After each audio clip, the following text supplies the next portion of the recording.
वैद्युत चुंबकीय तरंगें अलग अलग जगह हमने कुछ बातें पढ़ी हैं, वो हमारे माइंड में होनी चाहिए। जैसे विद्युत धारा अर्थात गतिमान आवेश चुंबकीय क्षेत्र उत्पन्न करता है। ऑरेस्टिड ने यह प्रयोग किया था, तार में धारा प्रवाहित की तो उसके चारों ओर चुंबकीय क्षेत्र पैदा हो गया। कंपास नीडल अलग अलग जगह स्थान पर रखने पर अलग अलग दिशा में आकर ठहरती थी। ऑरेस्टिड का वो प्रयोग था। बायसेवर्ट ने अल्पांश लंबाई के धारावाही चालक के समीप चुंबकीय क्षेत्र का मान निकाला था। डेल्टा बी बराबर μ0/4 I delta L sine theta बटे आर स्क्वायर, या डी बी बराबर μ0/4 I D L cross R बटे आर क्यूब, या D L cross unit vector R upon R square. अगर आवेश स्थिर है तो वो वैद्युत क्षेत्र उत्पन्न करता है। इलेक्ट्रोस्टैटिक्स में प्रारंभ के चैप्टर में हमने यही पढ़ा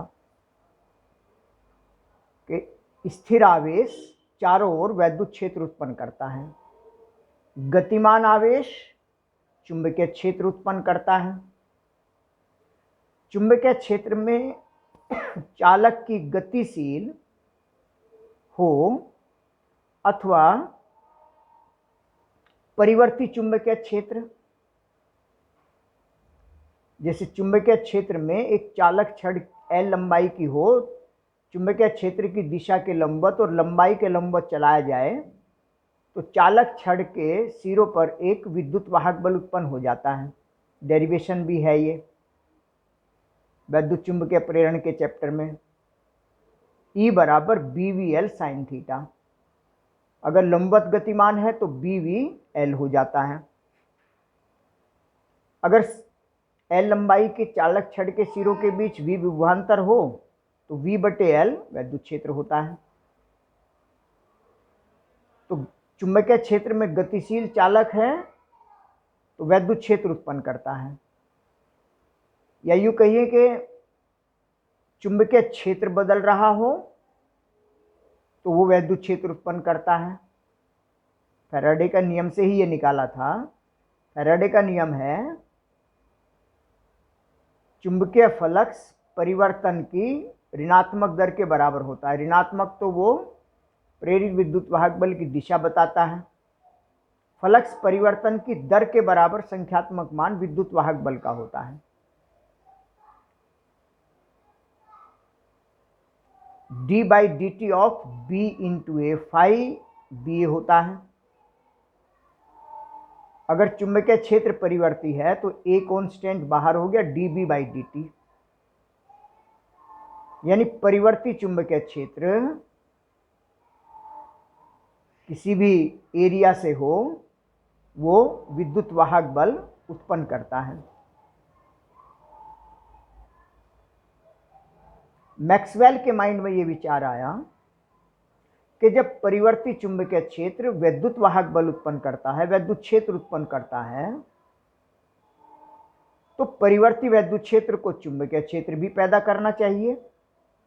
परिवर्ती वैद्युत क्षेत्र से चुंबकीय क्षेत्र भी उत्पन्न होना चाहिए। ये मैक्सवेल के मन में विचार आया था और इसी आधार पर उन्होंने आगे की बात कही कि जब किसी वैद्युत परिपथ में प्रवाहित धारा बहुत उच्च आवृत्ति से परिवर्तित होती है अथवा कोई आवेशित कण त्वरित गति करता है तो उसकी ऊर्जा तरंगों के रूप में उत्सर्जित होने लगती है। माध्यम की इनके लिए आवश्यकता नहीं होती है। इन्हें वैद्युत चुंबकीय तरंगे कहते हैं। जैसे एक संधारित्र होता है, समांतर प्लेट संधारित्र है, इसकी प्लेटों पर मान लीजिए अभी कोई वोल्टेज नहीं लगाया, मतलब कोई धारा नहीं बह रही है, तो इस पर कोई आवेश भी नहीं होता है। जैसे ही सर्किट हम जोड़ते हैं, सेल जोड़ते हैं, इसमें थोड़े समय के लिए धारा बहती है। धारा बहती है मतलब धारा चलती है, यानी कंडक्शन करंट, चालन धारा, तार में धारा चलती है, इसे कंडक्शन करंट कहते हैं। चालन धारा, धारा बही, लेकिन यहां कोई आवेश गतिशील नहीं हुआ। आवेश यहां पॉजिटिव, स्थिर वैद्युत प्रेरण की घटना से नेगेटिव, और आगे इसमें उसी समय जिस समय यहां धारा बह रही होती है यहां धारा बहती है, लेकिन यहां कोई आवेश नहीं बहता, बल्कि यहां आवेश आता है। यहां जो वैद्युत क्षेत्र होता है वो sigma upon epsilon zero, Q upon epsilon zero ये होता है। अगर हम गॉस की प्रमेय की बात करें तो वैद्युत क्षेत्र ई डॉट डी ए होता है, वैद्युत flux E D A cos theta, area लंबवत है तो ये लंब दिशा 0 cos 0 1 ई डी ए हो गया, क्योंकि वैद्युत बल रेखाएं ऐसे होती हैं पूरे एरिया में। तो वैद्युत फ्लक्स ई ए, ई मतलब Q upon epsilon zero A, Q upon epsilon zero, ये गॉस की प्रमेय भी है। अगर हम इसको डिफ्रेंशिएट करें D by D T of phi E, तो D by D T of Q upon epsilon zero बाहर आ गया, D Q by D T current होती है,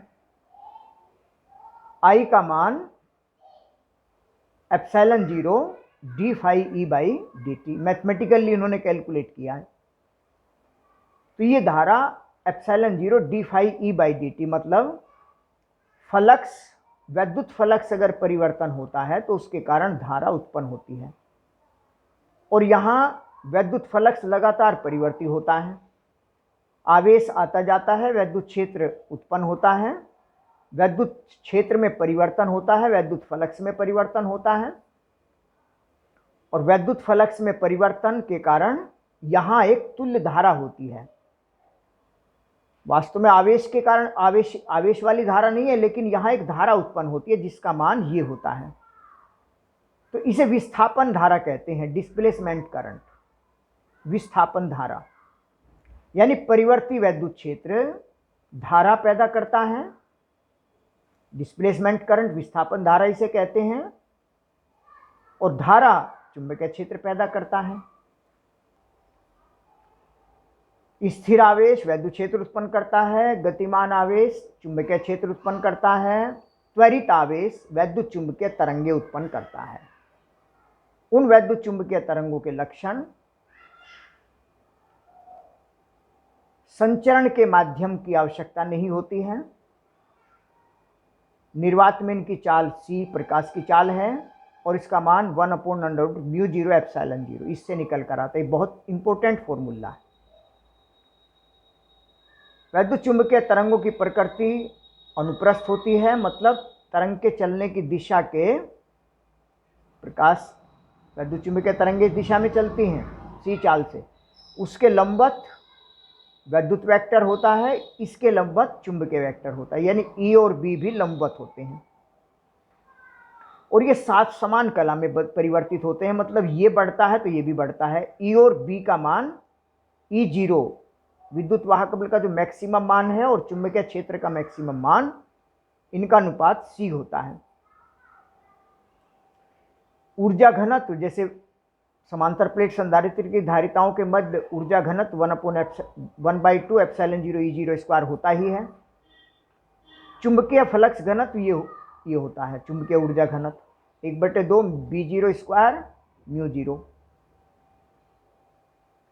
जो प्रकाश की तरंगें वो वैद्युत चुंबकीय तरंगें हैं, और इसमें वैद्युत वेक्टर अधिक प्रभावी होता है। अधिक प्रभावी से मतलब इसकी तीव्रता ज़्यादा होती है, क्योंकि तीव्रता और ऊर्जा में थोड़ा सा अंतर होता है। तरंग के चलने की दिशा के लंबवत एकांक क्षेत्रफल से 1 सेकंड में गुजरने वाली ऊर्जा, तो जो निर्वात अथवा वायु में चलती है उसमें प्रभावी वेक्टर होता है वैद्युत क्षेत्र, इसलिए इसको लाइट वेक्टर भी कह देते हैं, क्योंकि इन्हीं के माध्यम से हम संसार की चीजों को देख पाते हैं। वैद्युत चुंबकीय स्पेक्ट्रम ये पूरी रेंज जो होती है, जैसे सूर्य से ऊर्जा आती है, वो भी तरंगे वैद्युत चुंबकीय तरंगे हैं। उसमें सभी तरह की तरंगें होती हैं। अगर हम प्रकाश की बात करें तो बैंगनी से लाल तक, बैंगनी, नीला, आसमानी, हरा, पीला, नारंगीला, 7 रंग होते हैं। विबग्योर इसे कहते हैं। Violet, indigo, blue, green, yellow, orange, red. 4000 angstrom इसकी वेवलेंथ होती है, 7800 इसकी होती है। आवृत्ति कैलकुलेट कर सकते हैं C/λ से। तो ये पूरा स्पेक्ट्रम, ये दृश्य स्पेक्ट्रम कहलाता है। और पूरी रेंज की हम बात करें तो ये रेंज होती है पूरी, जो इनकी लंबाई याद रखना बहुत आसान है। दृश्य प्रकाश, दृश्य क्षेत्र 4000 से 7800 तक होता है तरंग दैर्घ्य। ऊपर हमें ये माइक्रोवेव की तरंग दैर्घ्य याद रखनी होगी। 1 × 10⁻³ से 3 × 10⁻⁻1, बहुत सिंपल है। तो माइक्रो तरंगों की तरंग दैर्घ्य याद रख लेंगे। सूक्ष्म तरंगे, ये लास्ट 10⁶ मीटर नियर अबाउट। ये लाल रंग है, लाल से ऊपर अवरक्त होता है। तो अवरक्त कहाँ तक हो गया? माइक्रो तरंगों से पहले पहले, माइक्रोवेव, इंफ्रारेड रे। ऐसे नीचे याद रखा जा सकता है बहुत आसानी से। इसमें एक्स रेज को याद रखेंगे, 1 एंगस्ट्रोम से 100 एंगस्ट्रोम, और लास्ट में 10⁻⁻14, 10⁻⁻14, 10⁻4 मीटर, ऐसे भी याद रखा जा सकता है क्योंकि बड़ी तरंग दैर्घ्य भी उपलब्ध है। तो जनरली इस्तेमाल इनका होता है। तो 10⁻⁻14, ये एक्स किरणों की याद रख लेंगे, 100 एंगस्ट्रोम, 1 एंगस्ट्रोम। और ये बैंगनी रंग होता है तो इधर पराबैंगनी। उसके बाद एक्स किरणें हैं, तो एक्स किरणें 100 से 1 हो गई, घटती तरंग दैर्घ्य है ना ऐसे।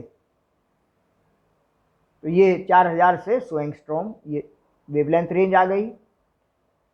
और थोड़ा थोड़ा इनके बारे में, ये रडार प्रणाली में माइक्रोवेव ओवन भी जैसे सुना होगा, उपग्रहों के वायरलेस प्रणाली में भी काम आते हैं। रडार सिस्टम में माइक्रोवेव काम आती हैं। ये फल बीज सुखाने में काम आती हैं, अवरक्त, इंफ्रारेड। सामान्य टेम्परेचर पर जो गर्मी का हमें अनुभव होता है वो अवरक्त किरणें ही होती हैं, एंटीबैक्टीरियल होती हैं। ये शरीर पर फोड़े फुंसी हो जाएं, उनकी शिकाई कर दी जाए तेज आंच से, तो वो ठीक हो जाते हैं, क्योंकि वो इनकी प्रकृति अवरक्त किरणें ही होती हैं। और दृश्य में जानते ही हैं। और ये पराबैंगनी, ये दस्तावेजों, उंगलियों को निशान, उनको स्टडी करने के लिए काम आती हैं। एक्सरे, हड्डी टूट जाती है, एक्सरे करने के काम आती हैं। और गामा किरणें, ये नाभिकीय संरचना अध्ययन में और कैंसर के इलाज में काम आया करती हैं। ये सामान्य चीज़ें हैं, थोड़ा सा इनको देख लेंगे, अच्छी तरह तैयार करें।